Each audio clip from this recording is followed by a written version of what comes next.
Welcome to Fearless with Jason Whitlock. I am Jason Whitlock, your host. Happy Tuesday. Thank you for joining me. Awesome show planned for you today. Delano Squires will be at the back end of the show to help me talk about the fire that I'm about to start. We've got one topic for you today.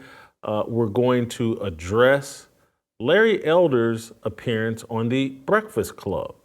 Late last week, he put a clown suit on the Breakfast Club. I've wanted to get to this topic. You guys have emailed me about this topic. I wanted to cover the NFL yesterday, but I want to get to this topic because I think it's important. I did an interview earlier this morning, a long 2-hour interview with Megyn Kelly, and we covered some of this as it relates to Larry Elder. But I want to expound on some things I said on her show and things that I think are relevant here and why I think the GOP, the Republican Party, is making a mistake not having Larry Elder on the debate stage this Wednesday for the first Republican presidential debate. Larry Elder, of course, is the African-American radio host from California, from the Los Angeles area, ran for governor, ran in that recall election against Gavin Newsom in California, gathered 3.5 million votes, popular on Fox News, popular on his radio shows, been around for a long time. I believe Larry's like 71 years old. Larry had a brilliant appearance on the Breakfast Club. And if the GOP, if the Republican Party were serious, and this goes to a complaint that Royce White has had about the Republican Party. And are they just controlled opposition? Are they actually serious about breaking the Democrat Party's stranglehold on the black vote? If you watched, and I watched the entire hour and I believe 6 minutes of Larry Elder's appearance on the Breakfast Club. The Breakfast Club is a popular Revolt TV radio show, TV show that with young black people and with young people that are into hip hop. It's kind of their go-to. It's like The View for hip hop heads and for young kids and who want a little political discussion, who want some discussion of pop culture. It's like the radio TV version of The Shade Room to some degree.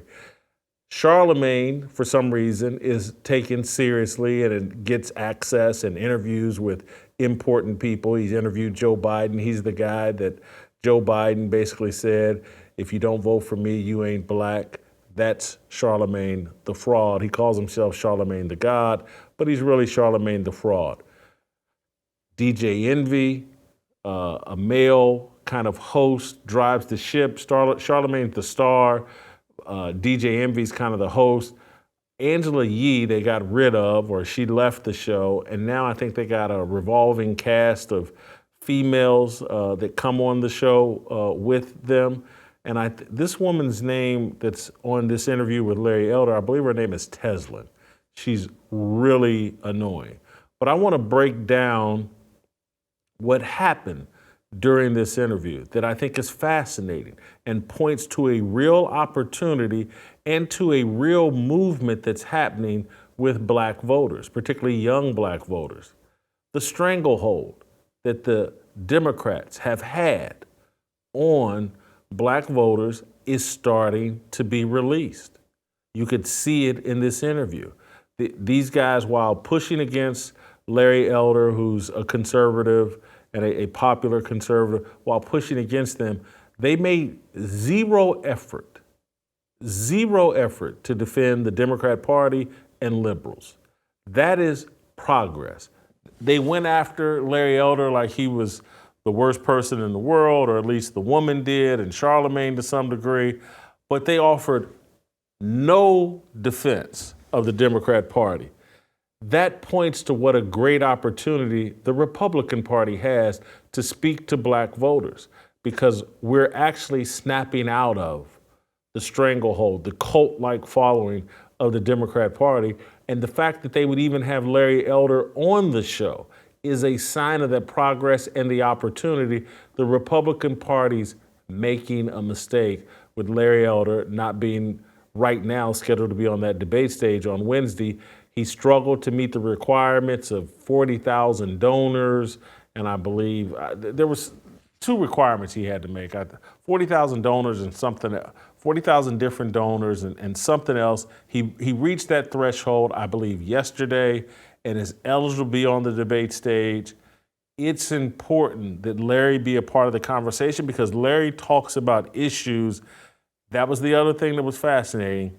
Larry kept hammering families and the destruction of family is at the root of all problems basically facing Black America. And these guys didn't want to agree with Larry, but they had to basically wave the white flag on that issue and say, hey, man, we can't disagree with, I'm not gonna disagree with that, but let's talk about this. And so there's a surrender basically on this family issue. It's so obvious, the problem is so acute that people are tired of making excuses, and so they just want the discussion to go away, so they wave the white flag on that issue and try to move you to a more comfortable conversation that supports their liberal thinking and their view. And you can really hear it in this Teslin, their view that, okay, their default position is, I don't like Democrats, I don't like Republicans, everybody's racist, let's blow up the entire system is their default position. And that's what now there's an opportunity to have a conversation about, well, hold on, man. This system that particularly Teslin kept talking about, are you going to design a better one? Is there a better one? Is there a country where Black people are 13% of the population and there's a system that treats Black people better? That's the conversation that needs to be had. They had Larry not on the defensive, but they kept it was three different people trying to tag team and ask him questions. It was hard for him to finish any thought in any kind of real detail because these guys are so in over their heads dealing with someone who's so fact-based and so informed. They look like and sounded like clowns. But there's an opportunity here. There's a dissatisfaction and a realization like, man, we had Barack Obama as president and nothing happened. Man, we have Kamala Harris and she's an AKA, ski-wee, and nothing has happened. And she's actually a clown. And Obama actually was the first gay president and did nothing to improve America for anybody, but particularly for Black people. There's an opportunity for a real conversation and to break that stranglehold. That's why Larry Elder is important. Larry, I believe, is going to be on the show tomorrow, but I want to break down this interview on The Breakfast Club, and we'll start with the first clip where, and we're going to give this about a 3 minute and 30-second clip where Larry starts breaking down what the problem is, and then listen to Charlamagne's response. To a guy unpacks what the problem is, and all Charlamagne can come back with is, what about white people? Watch the clip. For example, the number one social problem in America by far is the epidemic not of COVID, but of fatherlessness. 70% of Black kids today enter the world without a father in the home, married to the mother, up from 25% back in 1965. Now 25% of white kids enter the world today without a father in the home, married to the mother. And the stats are clear. Even Barack Obama once cited them. If you're raised without a dad, you're 5 times more likely to be poor and commit crime, 9 times more likely to drop out of school, and 20 times more likely to end up in jail. What's happened? In the mid-'60s, with I think the best of intentions, a Democrat named Lyndon Johnson launched what he called the War on Poverty. And since then, we have incentivized women to marry the government and incentivized men to abandon their financial and moral responsibility. You know, when I say this to people, the pushback I get is, well, there are lots of things that are going on, systemic racism, poverty. Here's the problem. If you look at a young Black male aged 10 to 43, that's young to me because I'm 71 years old. A young Black man in that demo is 13 times more likely to be murdered than a young white man, same demo. Young Black man, real young, 19 and under, the number one cause of preventable death is homicide, almost always at the hands of another young Black male. Same demo for whites, the number one cause of preventable death is unintentional deaths. That includes drug overdoses, automobile accidents, drownings. It's not until they get to number 4 that death is the cause. In America, 60% of the shootings, the robberies, and the homicides are committed by black people, often against other black people. Of the homicides in this country, half of them are black victims, almost all killed by other blacks. How do you explain that if it isn't for the absence of fathers? Are you prepared to say black people are just genetically inclined to commit more crime? I doubt it. And the go-to reaction often is poverty and systemic racism. Here's the problem. 1940, when there was blatant racism, this is before Brown versus Board of Education, before the Civil Rights Act of 64, KKK was still alive and well, 87% of blacks lived under the poverty line. Now it's about 14%. You can't blame it on poverty. You can't blame it on racism. It is the breakdown of the nuclear intact family, and neither side is talking about it. The left doesn't talk about it because they caused it with the welfare state, and our side does not talk about it because if you're white, you'll be accused of dissing single moms who are heroically raising these kids, or you'll be accused of being a racist, or if you're black, you'll be accused, as I was by the LA Times, of being the black face of white supremacy. Nobody's talking about that. I am. What are the reasons, if your statistics are right, what are the reasons that you think fathers aren't in the home? As I said, it's because in the mid-'60s, Lyndon Johnson launched what he called the War on Poverty. In Charlamagne, literally, they sent social workers door to door in the inner city. I remember this, advising women of the availability of welfare provided there was no man in the house. It created an economic incentive for women to marry the government. Same thing with whites. In 1965, 8% of whites entered the world without a father in the home married to the mother. Now it's about 25%, also up threefold. Look at census data, 1910, 1920, 1930, in places like Milwaukee, Chicago, Philadelphia, a young black kid was slightly more likely to be brought into a world with a father in the home married to the mother than a young white kid. We have incentivized this kind of bad behavior, and it's had a disproportionately bad effect on the black community. Let me ask you a question. What do white people do wrong?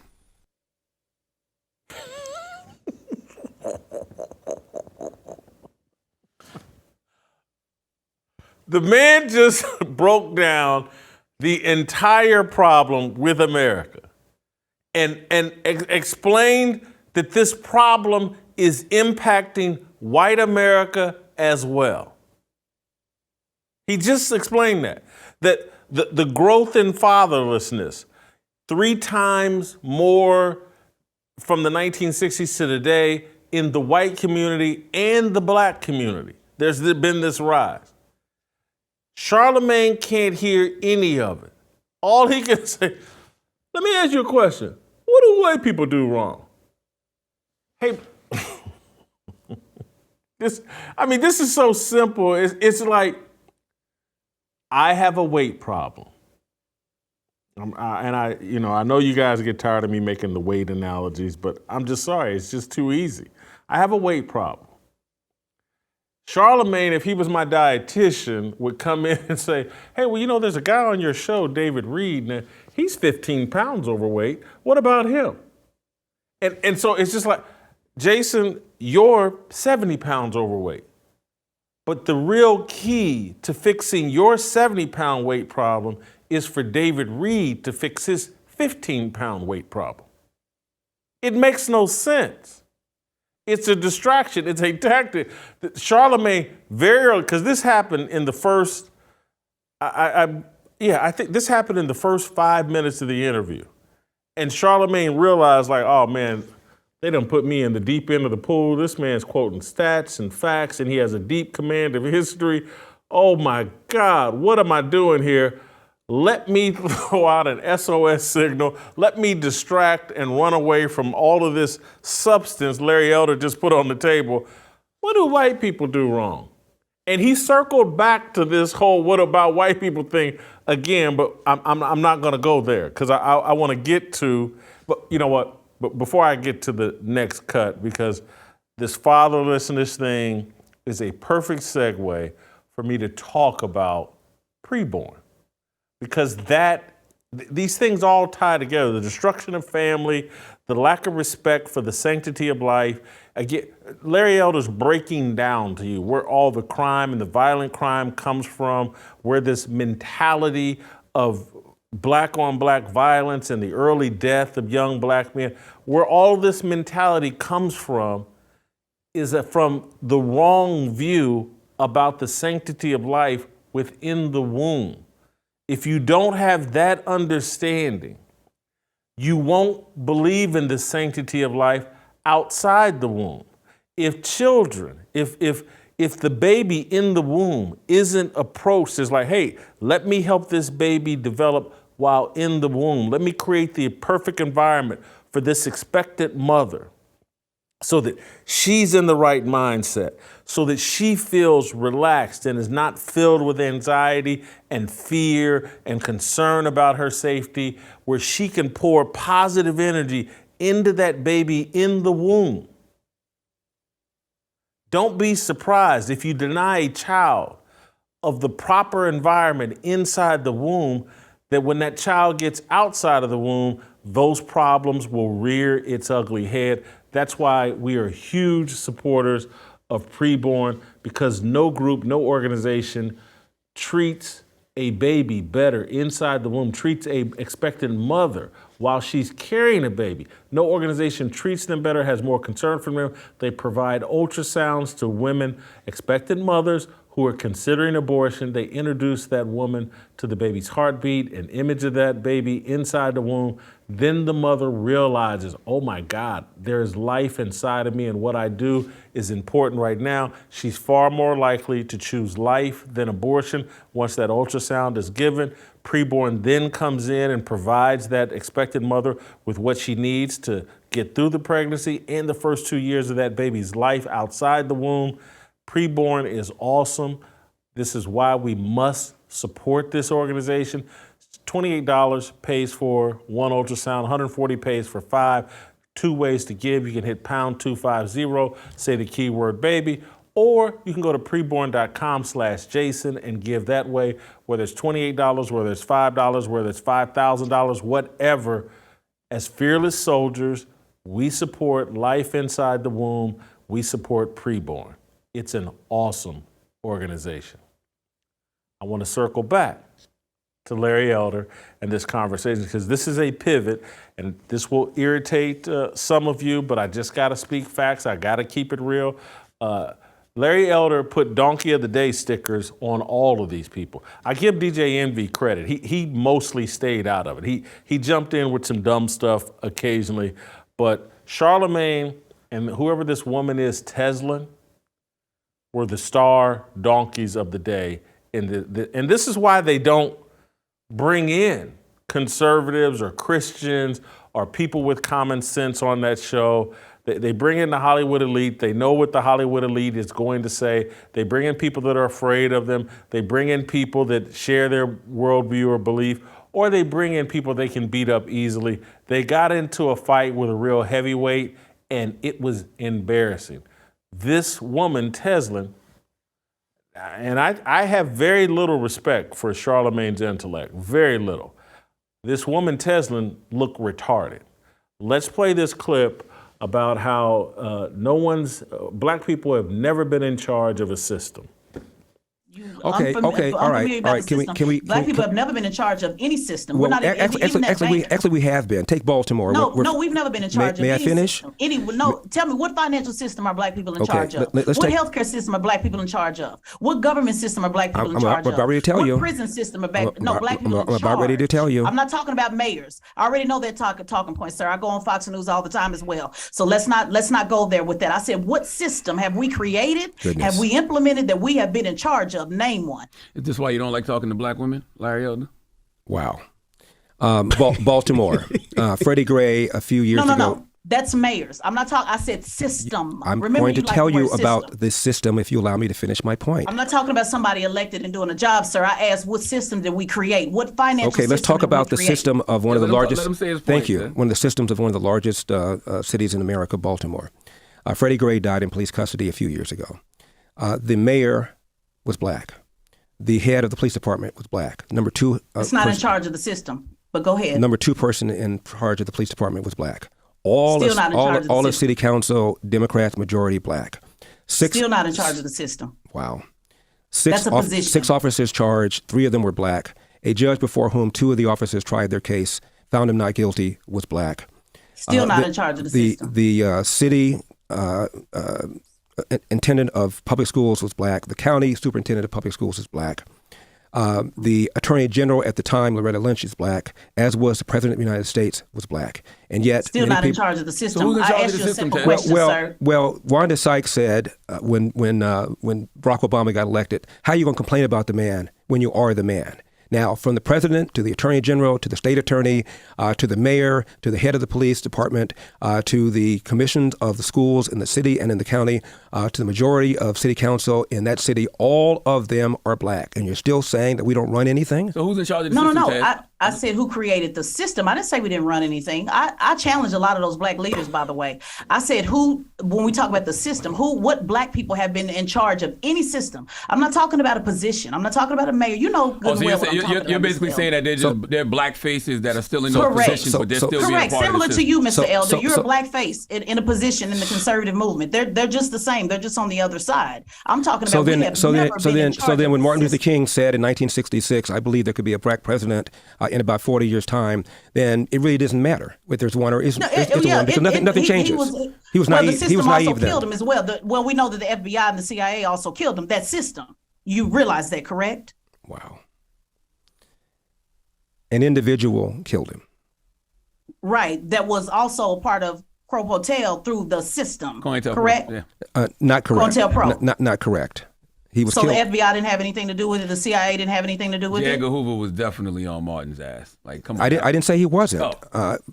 Robert Kennedy is the one that approved the wiretaps. But to say that the FBI killed him, I mean, what's your evidence of that? No, That's a pretty serious charge. Yeah, I get what you're saying. Pretty serious charge. Yeah. Serious charges Yeah, I require was talking serious about the evidence. Yeah.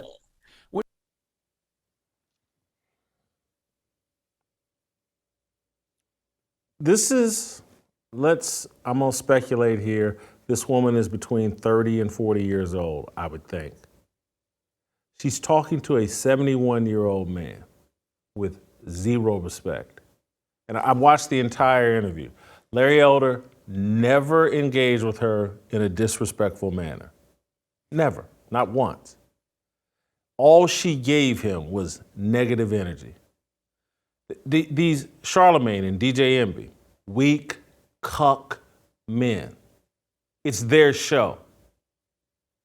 They should have told that woman, shut the F up. We don't talk to a guest in the way that you're doing it. Go sit down somewhere. But that's not how we talk. We don't set up any lines of boundaries. We don't enforce any code of conduct when it comes to the black woman. She gets to run wild and do whatever she wants and say whatever she wants and be disrespectful to anybody she wants. She's a queen. She can run wild and no one can second guess her on anything. She doesn't have to make any sense.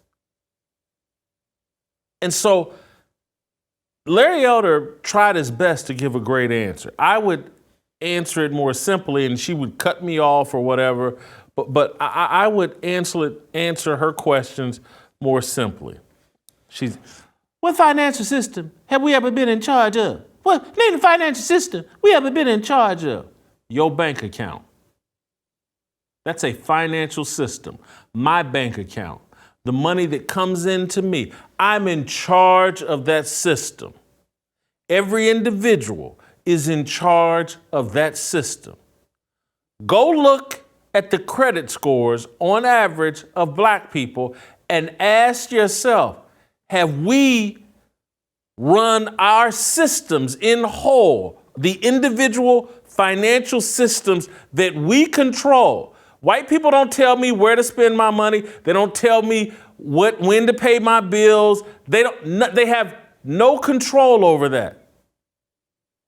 My credit score is astronomical in a good way. Because I control that. I don't sit around and think, oh my God, the white man, this and that, and I have no control over it.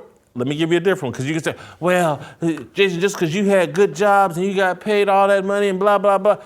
Okay. You still depending on a white man to give you a job to be able to, okay, let's remove that. I think she said, what medical system have we been in control of? What medical system?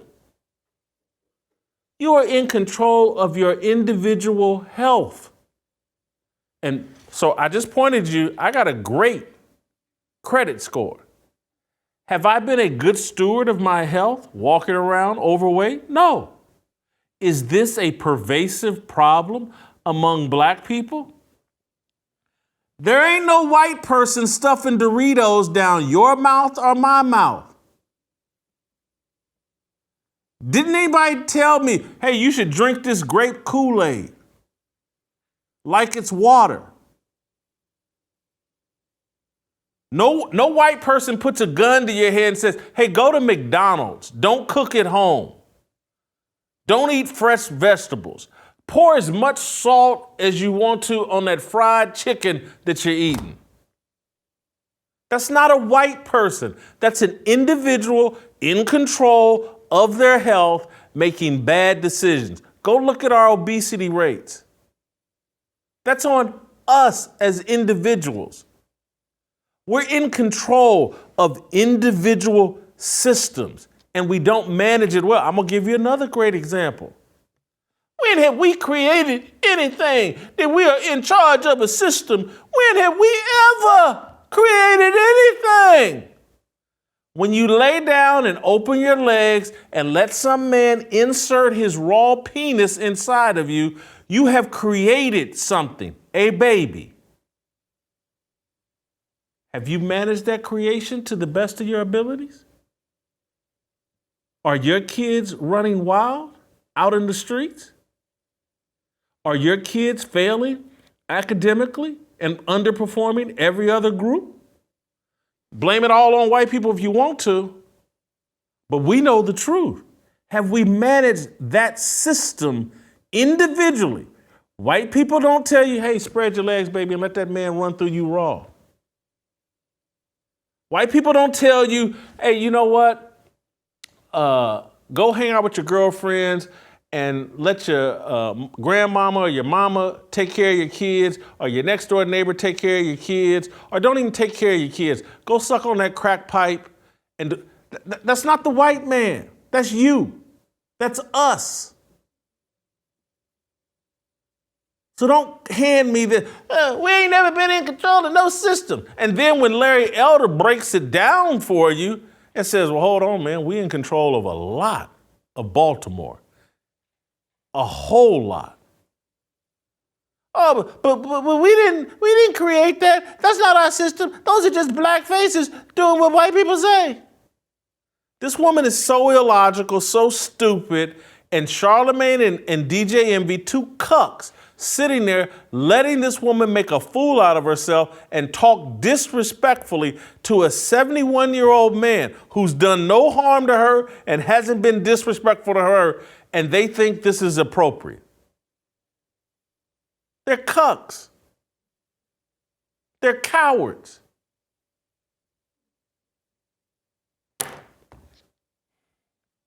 I could spend all day on this.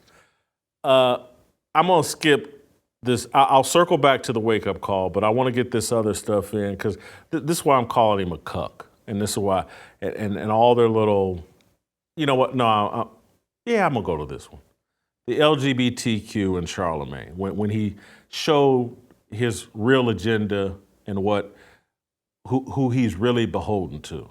And the white man ain't in control of the Breakfast Club. It's the LGBTQ mafia. It's the alphabet mafia and liberals and the satanic people. That's who's in control of Charlamagne and the Breakfast Club. But listen for yourself. Look at everything that's happening. I see one party that seems still committed to democracy somewhat, and one party who's headed fast towards fascism. That's just my personal opinion. So who do you think I would vote for? Well. Let's talk about fascism, since I assume you're talking about election denying. In 2000, when George W. Bush won the election over Al Gore, the Democrats, the first week of January 2001, tried to overturn the results in Florida. 2004, George W. Bush gets reelected. Democrats, including Benny Thompson, the chair of the January 6th committee, Jamie Raskin, a member of the January 6th committee, joined with 28 other House Democrats and Senator Barbara Boxer to overturn the results in Ohio, claiming without any evidence the Debo voting machine had been hacked. January 2017, Democrats challenged more states trying to get the election overturned that elected Donald Trump. Then Donald Trump challenged the first week of January in 2021. Nobody accused them of undermining our republic. Nobody accused them of being fascists. They exercised whatever means they could to try to win the election. I want to remind you that Hillary Clinton advised Joe Biden during the 2020 election, if it is a close election, quote, do not concede under any circumstances, close quote. Donald Trump used whatever legal means he could, advancing some novel legal theories to try to stay in office, and he failed. But I don't blame him for trying. Yeah, but it's not just election denying. It's the disdain of women and fear of non-standard gender identities and sexual orientation. Disdain it's for the women. galvanizing of popular rage against cultural elites. It's nationalism based on dominant, superior race and historic bloodlines. Like, there's a lot of things that Republicans are doing. Well, what about It is the denial of non-traditional, transgender, homosexual people that I am scared to death of and control Hollywood. And if I don't say the right thing here, P. Diddy may never ask me to come over to his place at midnight again. I'll never be P. Diddy's booty call ever again. And I may get kicked off Revolt TV if I don't say the right thing and represent these alphabet mafia people. This is what the Breakfast Club is. They're put. This woman kept, just a black face in a high place and blah, blah. These are just black faces put in place by the alphabet mafia to pretend like, hey, I'm here representing black people when I'm really here representing the alphabet mafia. I don't know what I'm talking about. I don't know what I'm doing. I just want this check. If P. Diddy wants to violate me, I'm good with it because there's a check that comes along with it. That's all this is. And I'm telling you, I like Larry Elder. Larry Elder's great, comes in with them factually. Rip Charlamagne's jugular vein, and we'll show you that here in a second. But Lord have mercy, what I would do to Charlamagne in a verbal conflict. If he starts playing this LGBTQ card, show me on the doll where P. Diddy violated you, Charlamagne. Because that's what this is about, keeping that check. And you know that you have to get down on your knees and support things that have nothing to do with black people in order to keep that check coming so they can keep putting you out there. This man raped, allegedly, some 14, 15, 16-year-old girl and pleaded out to some lesser charges or whatever. They put compromised people in these positions so they can control them. They can eliminate Charlamagne whenever they want to because they got the dirt on him. Because he's violated people allegedly and he's comfortable with people that violate people. This was a marvelous hour interview. I want to play the mass incarceration piece. This is where the Teslin idiot comes back in, and Charlamagne and Larry. They can't. Anyway, this is about a 3-minute clip where they talk about that everybody loves the buzzword of mass incarceration. Let's play the clip. Most people who are behind bars because they committed a violent crime against somebody else. And often the black people who are behind bars committed a violent crime against another black person. Well, when I'm talking about mass incarceration, I'm not talking about violent crimes. I'm talking about nonviolent crimes, particularly the war on drugs. I was very clear in what I said. I agree with you that I believe that the drug problem should be dealt with as a health problem rather than a criminal justice problem. But most people are not behind bars for using drugs or for dealing drugs. They're behind bars for having committed a violent act against another person. Sure, but that wasn't what I was talking about. I was very clear when I talked about Joe Biden writing the crime bill and mass incarceration with war on drugs to nonviolent offenders. So that's a different conversation. You're weaving the two together. So we just have a disagreement on institutions versus race relations, and that's okay. Well, in order for you to go to jail, you have to commit a crime. If you walk down the street, not always when you're black in America. Well, where are the class action lawsuits, Charlamagne? We have all these black lawyers. Many black people have gone to law school. Where are the class action lawsuits claiming that a bunch of people are behind bars illegally, wrongfully? Where are they? So you think everybody that's behind bars I didn't say that. behind bars? I didn't say that. Why don't you answer my question? Where are the class action lawsuits? Well, you got to need money to do class You action have lawsuits. you have and you've need had information. you've had a black attorney general, Eric Holder. You had back-to-back black attorneys general, Eric Holder and then Loretta Lynch. Why didn't they release a whole bunch of people who are illegally behind bars? Why didn't they do that? You had a black president. And I criticized, you had a black and president. I criticized them as well. Went on record because actually you're right. He lied and said that he was going to fix the crack cocaine disparity. So I went on record. You're right. And guess what? Guess who he works for? The system. So he's just a blackface that works for the system at the time. So again, we just disagree on systems and institutions versus black faces in high places. Well, the disparity has been rectified. Now you go to jail for dealing powder as you do for dealing crack. And at one time there was a no, disparity. you go to jail, but the ratio's not the same. Well, because the dealers are not the same. For example, No. there are more white people behind bars for drunk driving than there are black people. There are certain No, categories we're of crime talking that about whites drugs, commit. Mr. Elder. You're talking Depends about on the crack drug. cocaine, then you go More drinking. whites are behind bars for meth than blacks You're just are. going all over the place, sir. We were talking about, it's very clear. You said drugs. It depends on the category of drug. It depends on the category of drugs. More whites are involved in meth Right, than but blacks. I gave you the category that I wanted to talk about, and you start talking about Crack drinking. You're just all over the cocaine. place, Mr. Elder, but it's okay. More blacks it's are okay. involved in crack cocaine. More whites are involved in powder. More whites are involved in meth than blacks. Depends on the category of the drug you're talking Right, about. and I was talking about a very clear category, and I gave you, I told you where I just criticized the black man who was in charge, and you skipped over that and went right to talking about drunk driving. Larry. So again, sir, I have no problem with criticizing black Democrats. We do that. Charlamagne does that all the time. It's just the imbalance of understanding that even black faces in high places, even including yours and Democrats, Republicans, just being fair across the board. That's all. Well, cocaine do you think it was in the White House, that to me basically is no different than what Joe Biden just did with Charlamagne, which is to tell me as a black person I got to think a certain kind of way, otherwise I'm not black. And I didn't like that either. Well, you just did. I didn't like that either. You just did. I You didn't call like me a that black face as if I'm supposed to think a certain kind of way. No, you I just said did. blackface. I said blackface in high places. So keep in mind, the woman went from black people had never been in charge of anything to in that clip arguing. And I criticized the black man that was in charge. I thought you said the black man is not in charge of anything. But this man was trying to argue logic with people who were incapable of understanding logic. They started talking about mass incarceration. And Larry Elder appropriately says, well, hold on. Mass incarceration isn't related to drug dealing. It's related to violent crime. The overwhelming majority of people that are in prison are violent criminals. If you reduce violent crime, there won't be black mass incarceration.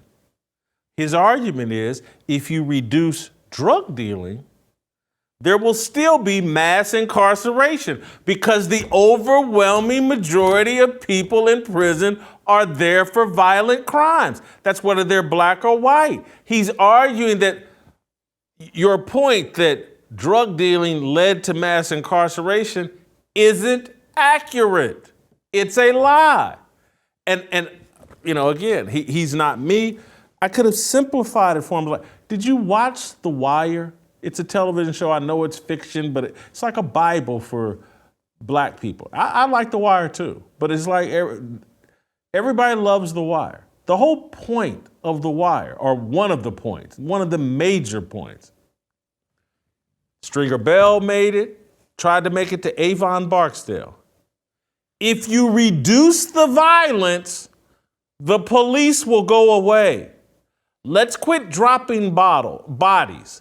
Let's quit beefing with Marlowe. Let's get out of the violence business. Let's quit worrying about owning this corner. And the police will leave us alone. The point of The Wire, they made it crystal clear. It's like, yeah, white folks use drugs, but they don't have this violence associated with it. There's not bodies being dropped on a daily basis. That's what attracts the police. That's what gets people locked up. That's, again, if you go to season 1 of The Wire, if they don't kill the security guard, The security guard who testified against D'Angelo in episode 1, if they don't kill him, there's never a task force to bring down Stringer and Avon. It's so simple. What the man is, violent crime is why there's mass incarceration. I know you've bought Michelle Alexander's book. I used to love Michelle Alexander. It's a lie that everybody's locked up over marijuana charges. He's got the stats. He's pointed it out to you. You can't comprehend it. It blows up your worldview and the little talking points you picked up off of Twitter.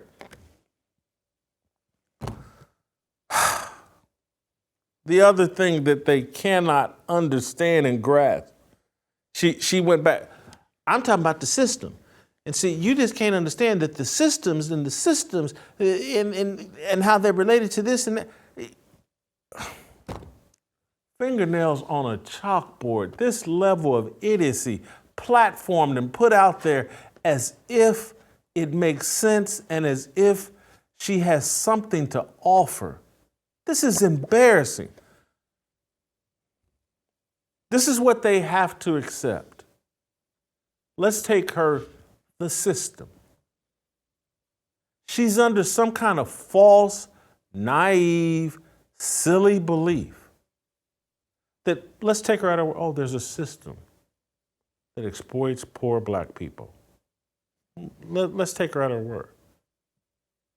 She actually believes that black people are incapable of helping create, maintain, and run that system. Why would she believe that? What type of naivety, foolishness? Again, let's go back to the system. Let's go all the way back to the system of slavery. You think Africans that were capturing other Africans and putting them into slavery, they weren't part of that system? There's something that makes black people immune to participating in a system that exploits other black people? Are you kidding me? What world are you living in? And so just to reduce this down, well, it's only conservative white people, or let's say, she would say, no, I think both parts. It's only white people, whether conservative or liberal. They maintain, run the system. It's their system, and they're doing all the exploit. That's such a naive thought. That you think Barack and Michelle Obama wouldn't take part in that deal, wouldn't participate in a system that exploits black people? Do you have any understanding of history? Humans in pursuit of power, regardless of color, will participate in a system that exploits people and enriches them. I'll give you another TV show to point it out. Just so you don't have to deal with reality. We can just give you stuff that, go to Game of Thrones. The whole show, what it's really about is what people will do, the level of depravity that people will go to in pursuit of power and money. That's all the show is about. And to sit here naively and think, oh, well, black people are immune to that. You and Charlamagne are participating in a system that exploits poor black people. That's what the Breakfast Club is. It's a show to distract black people and to make them think that white people are their gods and are in control of their destiny and have no agency. You don't control anything. We don't run any systems. We're not in charge of anything. You're in charge of you. If I don't lose weight today, that's on me, not some magical white person. If I spend more money than I bring in 2023 or 2024, that's on me, not some magical white person. If I choose to smoke crack cocaine, drink too much tequila, That's on me. If I run up in some girl raw and impregnate her, that's on me, not a magical white person. I'm in charge of the Jason Whitlock system. And to run around and to blame, oh, it's all white people. You're overweight. You got bad credit. You knocked up you got 3 different baby mamas. That's all the white man's fault. He ripped the condom off your penis. He spread your legs. Clown. It's unmanly. It's, again, if you men are most responsible for being accountable and responsible. And it doesn't matter your color. And to pass off, and for Charlamagne and DJ Envy and whoever this clown woman is, Teslin, to sit there and hold a conversation for an hour. What about white people? I'm not responsible for anything. What about white people?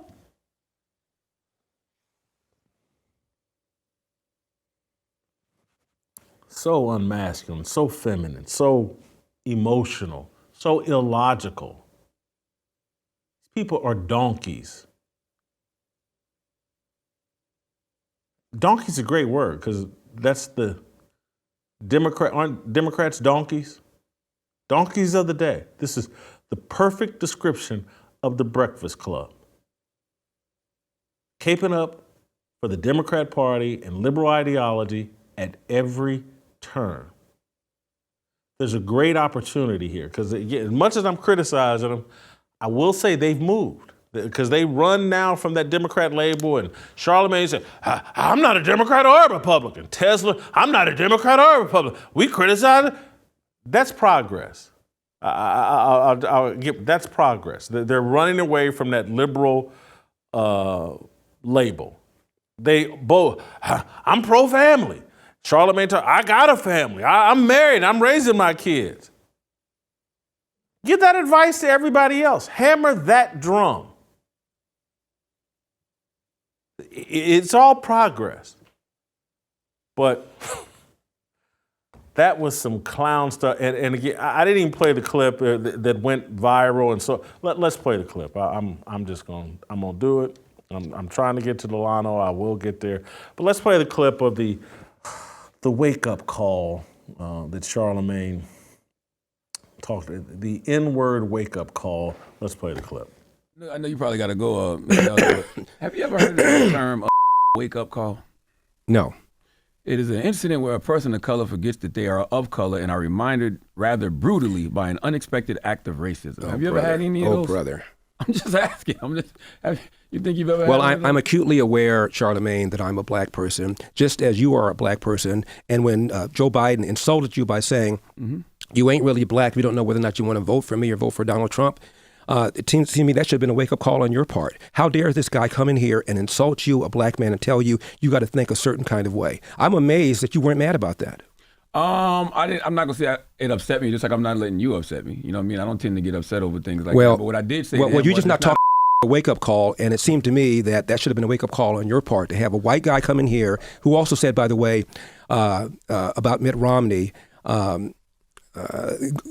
Because he didn't want to put more regulations on Wall Street, going to put y'all back in chains. And Joe Biden has lied for decades about his civil rights record, claiming that he desegregated movie theaters and restaurants in Wilmington, Delaware, when he didn't do any of that. He lied and said that he tried to visit Nelson Mandela during apartheid South Africa. He did not. And he came in here and told you aren't even black unless you think a certain kind of way. It seems to me that should have been a nigga wake-up call for you, but it wasn't, apparently. Yeah, I mean, no, for the record, I'm not a Democrat or Republican. I didn't say you were. Yeah, I think both. I don't know what you are. I never even asked you about your party affiliation. Yeah, I'm just saying, but you are black. Absolutely. And to have a white guy come in here and tell you have to say, think a certain kind of way, otherwise you, quote, ain't black. Wow. How should I have replied to him, you think? What I just now said, how dare you insult me and tell me I think as a human being, let alone as a black person? I don't tell you how to think, Joe Biden. How dare you come in here and tell me how I should think? I'm going to vote for Donald Trump if I want to vote for Donald Trump. And if I want to vote for Donald Trump, it does not make me not black. 20% of black people, black men, as I said, voted for Donald Trump in 2020. Are they not black now? So only 80% of black men walking around are really black, 20% are not because they voted for Donald Trump. How insulting is that? How condescending is that? I mean, you're probably right, but I didn't take it in that way. Well, I did. As I said to him in that moment, it's just about me wanting something for my people, and I want to know what is he going to do for You probably right. I should have grown a pair of balls. I should have pushed back against Joe Biden. But I know if I did, Massa would be very upset.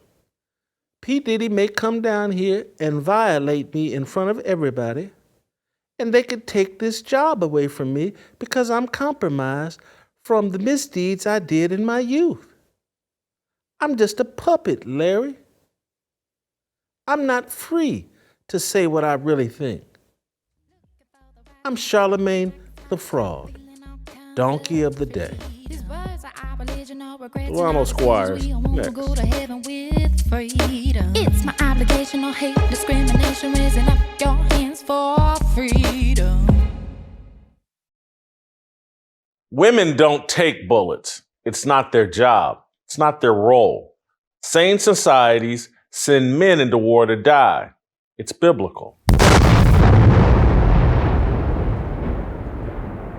Jesus Christ, a man, sacrificed his life for all of humanity. The sacrifice of man's life is practical too. We can be replaced. One man and many women can birth a nation. One woman and many men will provoke a homicidal genocide among frustrated and angry men.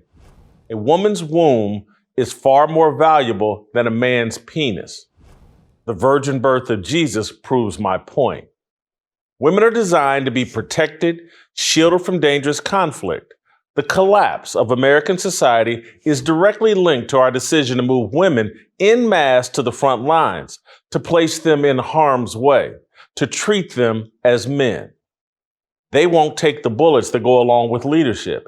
It's not because they're mentally weak, it's because the Creator constructed them for a different purpose, a task arguably far more important. God created women to protect and nurture what grows inside their wombs, not rights, freedoms, and order. In the book of Genesis, God gave man dominion over the fish of the sea and over the fowl of the air and over the cattle and over all the earth and over every creeping thing that creepeth upon the earth. The American culture war is a battle over dominion. The combatants are man and woman, believers and non-believers. The stakes are enormous. The outcome will determine the fate of our most fundamental freedom, free speech. Without it, we will lose our right to worship God freely and publicly. As is the case in Canada and Europe, the words written in the Bible will be classified as hate speech, punishable in criminal and civil court. Free speech is an issue worth dying for. Tucker Carlson grabbed a musket and enlisted in the free speech war. He joined the rebel army, the Confederates, fighting the globalists, elites, progressives, establishment media, and politicians who believe free speech inhibits American advancement. Carlson announced he would relaunch his successful talk show on Twitter. Carlson took a bullet. He declared war on one of the most powerful people on the planet, Rupert Murdoch, and one of the most powerful establishment media corporations on the planet, Fox News. In conjunction with his announcement, Carlson's attorney accused Fox News of fraud and contract breachment over the network's surprise dismissal of Carlson last month. In a 3-minute video posted to Twitter, Carlson said he planned to broadcast the show on Twitter because it's the lone consequential platform that allows free speech. Tucker said you can't have a free society if people aren't allowed to say what they think is true. Speech is the fundamental prerequisite for democracy. That's why it's enshrined in the first of our constitutional amendments. Amazingly, there aren't many platforms left that allow free speech. The last big one remaining in the world, the only one, is Twitter. Fox News paid Carlson $20 million a year to host a primetime 1-hour show. He probably could have commanded $50 million a year had he played along with the uniparty hoax being run by establishment Democrats and Republicans and corporate media. Instead, he sacrificed his career and reputation to speak freely and truthfully. He's taken a bullet. It's what men are supposed to do. It's what Alex Jones has done for the last 30 years. Jones has been ridiculed as a liar and fraud throughout his career. He raised valid questions about the events on 9/11. The government has yet to give a logical explanation for the collapse of Building 7. Jones celebrated Carlson's courage and what it could mean in the culture war. Jones said, "It's about the death of cable news. It's about the death of the establishment. It's about the death of intelligence agencies and the censorship and the surveillance." I'm as hopeful as Alex Jones. We're reaching a long overdue age of enlightenment. It's been 32 years since Oliver Stone released the movie JFK, a film that pointed to a CIA plot to kill President Kennedy. Corporate media blasted Stone as a conspiracy theorist. It's the same smear that has been leveled at Jones and Carlson. Jones, Carlson, and Stone are men who sacrificed their reputations to tell the truth. Elon Musk is another wealthy and powerful man taking a bullet to protect free speech. The billionaire founder of Tesla's decision to acquire Twitter and reconfigure it to allow free speech has made him an enemy of the establishment and polarizing. The responsibility of dominion requires the ultimate self-sacrifice. Women are not wired for that kind of self-sacrifice. They have a different calling. They're responsible for the replenishment of the earth and life. They sacrifice for the protection of children, not for the maintenance of an orderly society. Women suffer when their children experience discomfort. That's why the protection of feelings is so important to them. As women exercise more and more dominion over American society, we have prioritized the protection of feelings above truth and order. If a boy or man feels like a girl, the matriarchy affirms that feeling with little concern about truth or societal order. The priority is avoiding hurt feelings. That's how a society ends up with a bat and balls men sharing a bathroom with and or competing against women. Feelings disrupt order and truth. America has eliminated tolerance for rebuke. It's too painful. We've twisted scripture to justify the elimination of judgment. Atheists love quoting Matthew 7:1, "Judge not lest ye be judged." They avoid dozens of scriptures where Jesus and the disciples directly command us to judge unrighteous behavior. They avoid context and a full understanding of the word. Man needs to be rebuked and judged by other men standing on the word of God. My gluttony should be rebuked. Behavior that contradicts God's instructions should be called out and admonished, including sexual promiscuity and homosexuality. Man and woman are outside the roles designed for us. We've created a society where we affirm everything that kills us out of fear that we might hurt someone's feelings. This new standard has empowered sin and the sinful. Twitter has become LGBTQ plus heaven. It has served as the muscle for the alphabet mafia. Anyone who stood on biblical values and refused to affirm transgenderism and homosexuality faced reputation assassination.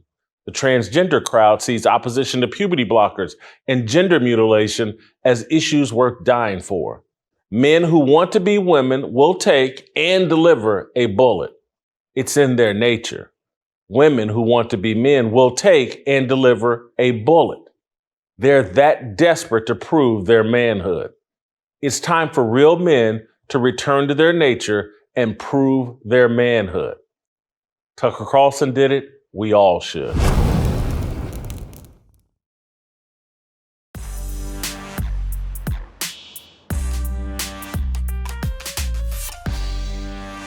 All right, welcome back to the show. Let's run out to Washington, D.C. This topic is perfect for Delano. He talks and writes about family all the time. Larry Elder went on the Breakfast Club, made the argument that fatherlessness is the number one problem in America, not just Black America, but in America.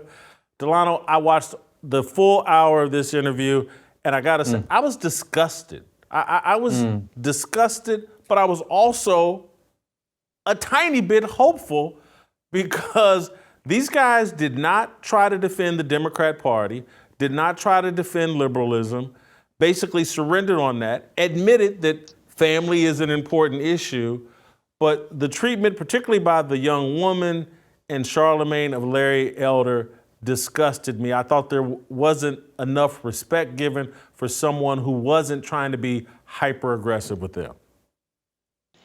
So I saw it slightly different, Jason. I feel like they did try to give a defense of progressivism. They spent, Charlamagne, Envy, and Teslin Figaro spent a fair amount of time trying to get Larry Elder to say that systems and systemic racism keep black people back, which is the main sort of thrust of progressivism today, right? That black people are held back by structural inequity, systemic racism, income inequality, and that's why so much of what the left pushes is bigger government and better white people. I think what happened is that they couldn't get far with their arguments because they weren't talking politics to a rapper or a friendly.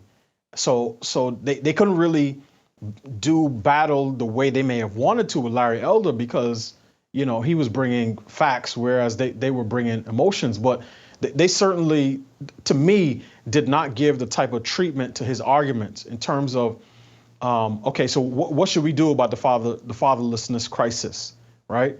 When in the beginning, when Larry Elder brought that up and he said, that's why I'm running, and Charlamagne asked him, well, what do you think caused it? And Larry Elder said, I think liberal social policy is one aspect of it. When he finished going through the connections between fatherlessness and, crime, incarceration, and education, Charlamagne's next words were, let me ask you a question. What's wrong with white people? And then from there, you get the type of interview that you knew you were going to get. It wasn't, hey, what can we do to solve this? I'm feeling too much pressure, Larry. Tell me something's wrong with white people so I can feel better about myself. And so I disagree with you slightly on how that interview went down.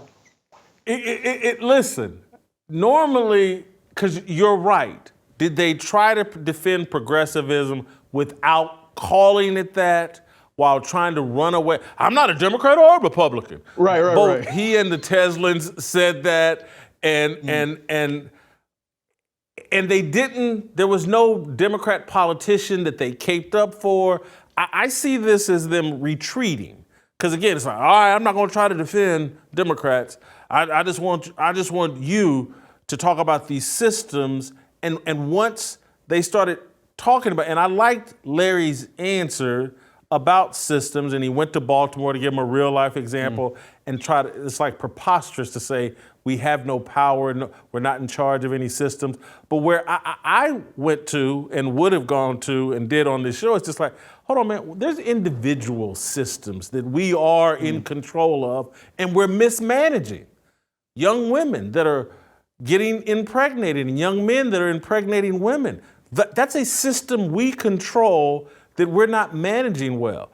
If I spend more money than I take in, that's not because of white racism. That's because I'm mismanaging my finances. But what do you think of my assertion? The Republican Party is making a mistake not having Larry on this debate stage on Wednesday, because I think there is an opportunity. I'm just by looking at the Breakfast Club and the way they answered. I think the fact that they would even have Larry on is an indication like we got to open ourselves up to a different conversation. There's a real opportunity to break the stranglehold the Democrat Party has on the black vote. So I wanted to address something that you said really quick, right? To your point, Charlamagne and Tesla tried to play I'm not Democrat or Republican, both parties are trash. But you could hear from the things that they were saying that they lean heavily to the left, right? So I think, again, Larry Elder came equipped with facts and data. And what Larry Elder actually did, if I was to sort of pull out the lens a little bit, Larry Elder did for sort of the black community, the sort of left-leaning, hip hop urban culture, what he did to Dave Rubin a number of years ago, where Dave Rubin hit him with the same structural racism thing. This was back when Dave was a younger rascal and, he wasn't gray and all this other stuff. And Larry Elder sat there for 7 minutes and said, okay, tell me the biggest issue around structural racism. And he systematically picked apart all of his points, and the end product was he released Dave Rubin of those chains of white guilt. So now Dave Rubin is a completely different person because he was finally exposed to someone who could go toe to toe with him and expose the things that he was used to saying. And I think by reading some of the comments on the Breakfast Club video, a lot of black folk who say, I don't know who this Larry Elder guy is, or I don't really fool with his politics, but I like the way that he dressed down, these three people on the Breakfast Club. So I'm hoping it creates some of that space to have some additional conversations in the black community. But with respect to the debate stage, I think he definitely should be there, obviously, if he reaches the threshold, because to your point, Jason, candidates who know they're not going to win, at the very least should be running to put specific issues on the table. And the fact that he started that interview by saying, I'm running to talk about what I believe is the #1 epidemic in this country, which is fatherlessness, that particular issue deserves a dedicated voice on a debate stage. And I hope Republicans seize the opportunity to take advantage of that and to reach different groups of people who they've had trouble reaching in years past. What about my assertion that, and I mean this, and I want to say it more respectfully with you here, but I felt like Charlamagne or DJ Envy should have told Teslin, hey, shut up. Stop this. We're not going to talk to a 71-year-old man who's not being disrespectful to us.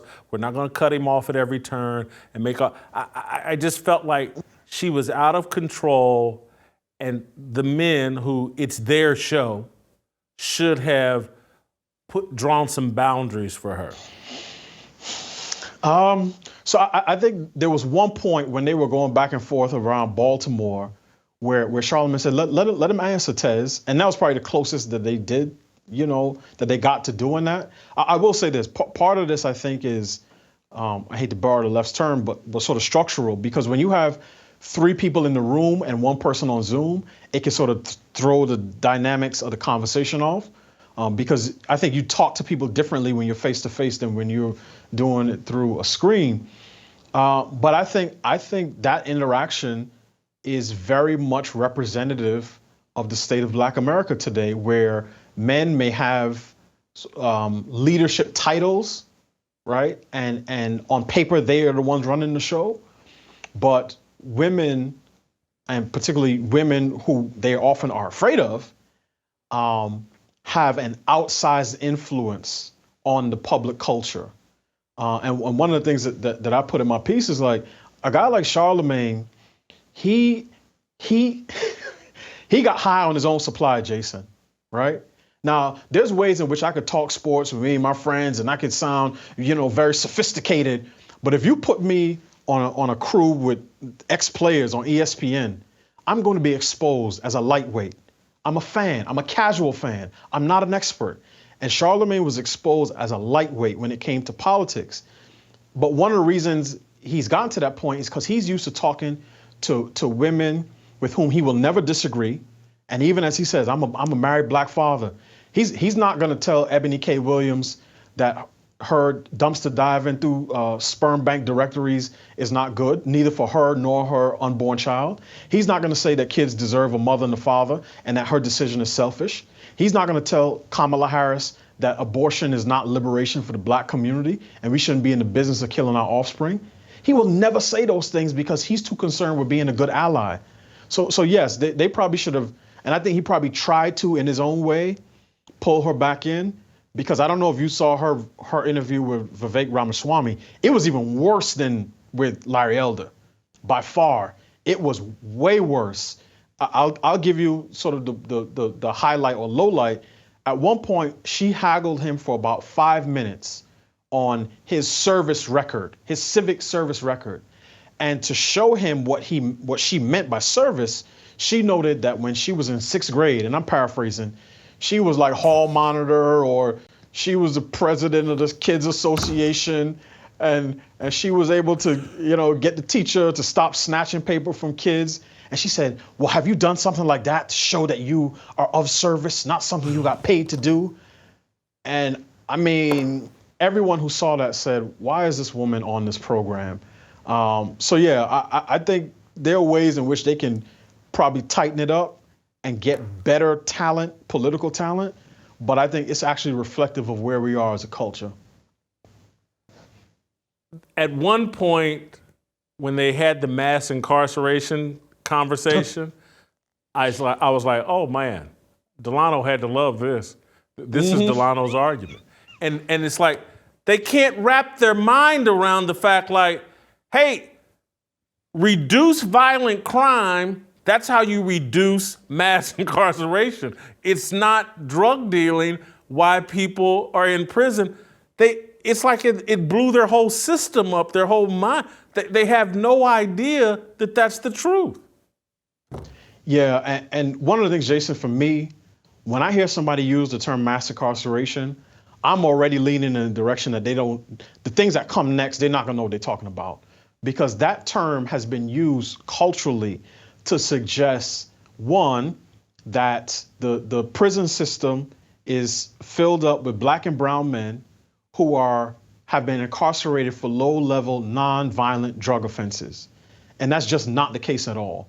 The largest part of our carceral system, which includes state prison, federal prison, local jails, detention centers for youth and illegal immigrants, the largest part of that is the state prison system. And over 60% of the people in state prison, and this is as of 2021, are there for violent crimes. And particularly in the black community, it's a little bit higher. It's closer to like 65%. In fact, there are more black inmates in state prison today for murder alone than all drug crimes. That's both possession and drug dealing on a state level. So when Charlamagne trots out these talking points, he's never gone and read any of the data from the Bureau of Justice Statistics. He's just used to parroting certain lines. And this is how the left operates. They never have to up their game because they only talk to one another. So when you're talking to the co-founders of BLM, you don't have to define mass incarceration. You don't have to say what level of decarceration, so reducing the prison population, would take us from mass incarceration to just regular incarceration. You don't have to look at why people are actually in prison. You don't have to look at the effect that violent crime has on communities across the country. You don't have to do any of that. You just say, I'm against mass incarceration. And everybody said, oh, wow, this guy's really deep. He's a deep thinker. And Larry Elder exposed that. And I actually think even more than his presidential run, which I think is important, if he can get the issue of marriage, fatherhood, and family on the table, I hope what his interview did was shift the Overton window in the black community a little bit more to the center so that we can have different types of conversations and so that people like Charlamagne, Teslin, and DJ Envy are not playing political commentator when they're clearly unqualified for those roles. And so you mentioned that they've had Vivek on, and I was aware of that, but I didn't watch that interview. Now they've had Larry on, and Larry clown-suited them, made them all donkeys of the day. Do you think they'll continue down this path during this election cycle of bringing on people that have different views than them, or did they get shocked here by the electric fence of Larry Elder and are going to stay in their lane? I hope that every presidential candidate on either side of the aisle reaches out to the Breakfast Club and says, I want to come on your show because you reach voters that I may not be able to reach, and I want them to hear my message. I hope every single candidate does that. I hope Ron DeSantis does that. Tim Scott does that. Nikki Haley, RFK Jr. I'm not so concerned with Marianne Williamson. She's a little kooky. I think she's been on there, but particularly the ones on the conservative side, all of them should make a call and say, hey, I want to come on the show. Now, whether they accept that request or not is a different issue, but they definitely should want to come on that show because they're going to reach a larger audience of black voters than they could if they went, to some, CPAC or one of these other events. So I hope that they do. And if the Breakfast Club reached out to any campaign and made that invitation, if I was any of the candidates running, I would jump at that opportunity. I think you should Blaze Heritage Foundation, we should reach out and try to get you on the show. You're younger, their peers. I honestly believe that. Charlamagne, 5, 6, 7 years ago kept talking. He wanted to have me on the show, but he really didn't. He told people, I don't blame him for being scared because I'm going to try to assassinate him when I'm on there verbally. And I'm not. I'm gonna play for keeps, and he really don't want that because Larry took it easy on him. But I do think they should have you on, and I think you would do a great job. You're younger, and you would pick them apart in a different way than Larry Elder just did. Jason, I would love to do that, and if there's any way, whether through Blaze or Heritage or any other platform, anybody has an in with the Breakfast Club, I would love to go on, and I promise I'll behave myself. Right? Because the purpose of me going on would not be, to own them and to create some viral clips. I think we would have a good and productive conversation. But really what it is to articulate a set of values and principles that the listeners of the Breakfast Club, I would argue, are not used to hearing on a regular basis. And that's actually, Jason, why I signed up The Root, which, I used to write for back in the day. They're having like a summit in September 20th. In Washington, D.C. at Howard University, and I signed up with my Heritage email address, and I plan on going. Because I think wherever large groups of Black folk are, and they're talking about the future of the Black community, and they're talking about how we move forward and liberation and freedom and all these other things, I want to be in those rooms. Because I may be the only person that says, hey guys, a dedicated and involved dad in his house is a lot more important to the future of this nation and the Black community than a Democrat in the White House. And I want to be able to bring that message to as many people as I can. So yeah, I would love to. I would take that opportunity in a heartbeat. I would ride my bicycle to New York and stay at my parents' house and then ride it into the city in order to take that opportunity. So yeah, I would love that. Thank you, Delano. Great job. Thank you, Jason. We'll play some tomorrow. We'll see you tomorrow.